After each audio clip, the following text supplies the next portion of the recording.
क्या कलाकार अब रवीना अपने मन की बात नहीं कर पा रहे हैं? नहीं, ऐसी तो कोई बात नहीं है। ऐसी कोई बात नहीं है। एटलीस्ट ऐसी कोई समस्या मेरे सामने तो नहीं आई। हाँ, बहुत सारी ऐसी बातें हैं जो जैसे कि आजकल सोशल मीडिया बहुत फैल गया है। आप फॉर एग्ज़ाम्पल अगर एक मैं स्टेटमेंट दे दूँ ट्विटर पर, जो आजकल है, ट्विटर है एंड इंस्टाग्राम है and you got all sorts of social media there for you. आजकल हमारा हिंदुस्तानी वर्जन कू भी निकला है।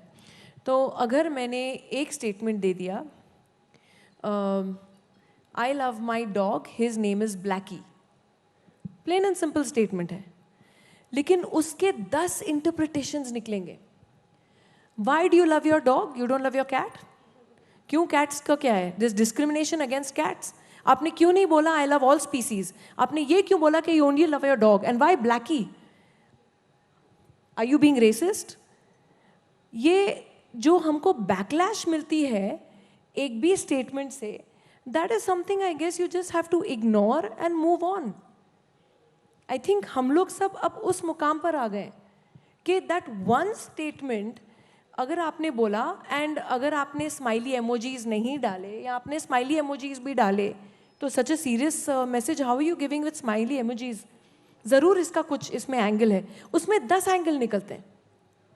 So that is where I feel that the entire perception and a lot of people who are sitting there to dissect and एक पूरी एक जो पूरी एनालॉजी बन जाती है, they are sitting to analyse कि आपने ये स्टेटमेंट क्यों बोला, आपकी मेंटल स्टेट क्या थी उस समय, आपने क्या सोच के बोला और आप कहना क्या चाहती हैं, उसके 10 वर्जन निकल आते हैं। So that is where I think too much of a thing also is not a good thing. तो इसीलिए क्या कलाकार संकोच करने लगते हैं कि मन की बात करते ही नहीं या मन की बात करने में घबराते हैं? करते हैं, लेकिन जैसे सर ने कहा कि बोलो और बको मत, तो एक जो स्टेटमेंट है आप अपना बोल दो and make sure that it comes across clearly and इतना लंबा चौड़ा एक्सप्लेनेशन देने की भी ज़रूरत नहीं पड़ती है and just be as clear and as honest and as you can be and I think you will be absolutely fine. Ashutosh ji, क्या आपका भी यही मानना है कि मन की बात करो, डरो नहीं? लेकिन कुछ कलाकार, क्या उनको ऐसा लगता है कि अगर वो अपने मन की बात करेंगे तो हो सकता है काम भी ना मिले? भैया, ये मेरे मन की बात है। मेरे मन की बात पे आपका आईएसआई मार्का लगे, इस बात को के लिए मैं आपका मन कैसे तैयार करवा सकता हूँ? मैं मेरे मन की बात कर रहा हूँ। मेरे मन की बात में आपके प्रति हुज्जत नहीं है, आपकी इज्जत है। तो मुझे लगता है कि जब हुज्जत की जगह इज्जत हमारे संवाद में शामिल हो जाती है तो कई किस्म की समस्याएं अपने आप समाप्त हो जाती हैं। जैसा कि अभी रवीना जी ने एक बात कही कि एक स्टेटमेंट के कई अर्थ होते हैं। गौरव, मैंने एक कहानी कहीं पढ़ी थी कि बुद्ध बैठे थे और बुद्ध के सारे शिष्य थे। उसमें एक चोर भी शिष्य था, एक नगर वधू भी शिष्य थी, एक वेद पाठी भी शिष्य था। सारे लोग बैठे थे। बुद्ध ने अपने प्रवचन में कहा कि रात बहुत हो गई है, अब आराम करो क्योंकि तुम्हें अच्छा काम करना है। एक जिज्ञासु था, वो नगर वधू के यहाँ गया तो उसने देखा कि वो श्रृंगार कर रही है, तैयार हो गई। बोले क्यों? बुद्ध ने तो कहा है, गुरुदेव ने कहा है कि रात बहुत हो गई है, आप आराम करो। बोले कि उन्होंने कहा है कि रात बहुत हो गई है, अब आराम करो, तुमको अब काम करना है। तो अब मैं उसकी तैयारी के लिए अपने आप को तैयार करने के लिए जा रही हूँ। चोर के यहाँ गए तो चोर अपने चोरी के हथियार निकाल रहा था कि कहाँ पे मुझे खड्डा खोद के कहाँ पे सेंध लगानी है और कैसे घुसना है। वो उसकी तैयारी में था। क्यों? क्योंकि उसने उस शब्द का वो अर्थ लगाया। और वेद पाठी के यहाँ गया तो वो अपने स्वाध्याय के लिए बैठ गया था कि उन्होंने कहा है कि रात बहुत हो गई है, अब आराम करो क्योंकि तुमको बहुत अच्छा काम करना है।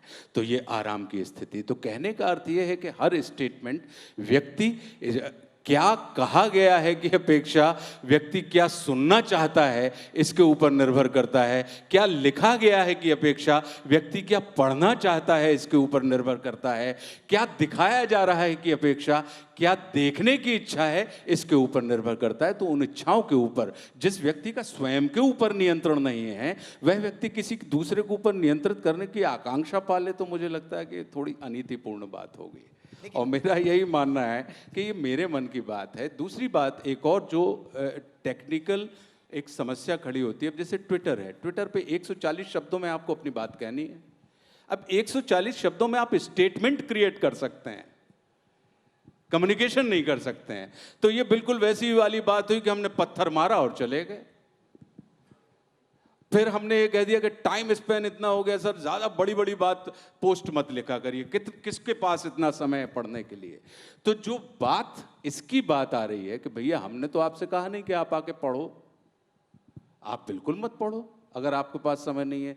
दूसरी चीज, अगर मैंने बड़ी पोस्ट लिखी है तो मैंने आपके समय से समय चुरा के नहीं लिखी भाई, ये मैंने मेरे समय का सदुपयोग किया, किसी से समय उधार नहीं लिया है। तो वो वाली जो बात होती है। दूसरी चीज, एक और जो मानसिकता जिसके कारण ये हम चर्चा कर रहे हैं कि आजकल जली जलाई बीड़ी से बीड़ी जलाने का शगल है कि आपके पास अपनी माचिस नहीं है, अगर आपको प्रसिद्ध होना है तो किसी एक सिद्ध व्यक्ति के ऊपर आप आइए, उसकी बैशिंग कीजिए, आप 1.5 मिनट में किस बात की हो जाएगी कि बोले कि क्या हुआ, बोले रवीना टंडन को यार उस आदमी ने बहुत सुनाई। किस आदमी ने? चूंकि रवीना जी ने 30 वर्षों का इनका फिल्मी करियर रहा है, एक मकाम हासिल किया है एक एक्टर के रूप में। अब मेरे पास उतना समय है नहीं है, मुझे चाहिए इंस्टेंट चीज, फेम। तो मैं क्या करूंगा, इनको अपने पास बाजू की कुर्सी पे बिठा लूंगा या इनके किसी स्टेटमेंट के ऊपर कोई बात करूंगा, और उस बात के ऊपर क्योंकि एक चीज हम तक ये भी पहुंचती है कि भाई संवाद नहीं बिकता लेकिन विवाद बिक जाता है। तो ये मानसिकता के ऊपर भी हमको विचार करना पड़ेगा कि क्या सचमुच में विवाद बिकता है, या हम विवाद के विक्रेता हैं, या विवाद के हम जन्मदाता हैं, या विवादों को ही हम जन्म देना चाहते हैं। मैं तो इनफैक्ट आपसे पूछना चाहता हूं गौरव, आप चौथा स्तंभ हैं, अभिव्यक्ति का अधिकार आपके पास है, आपका क्या एजेंडा है भैया?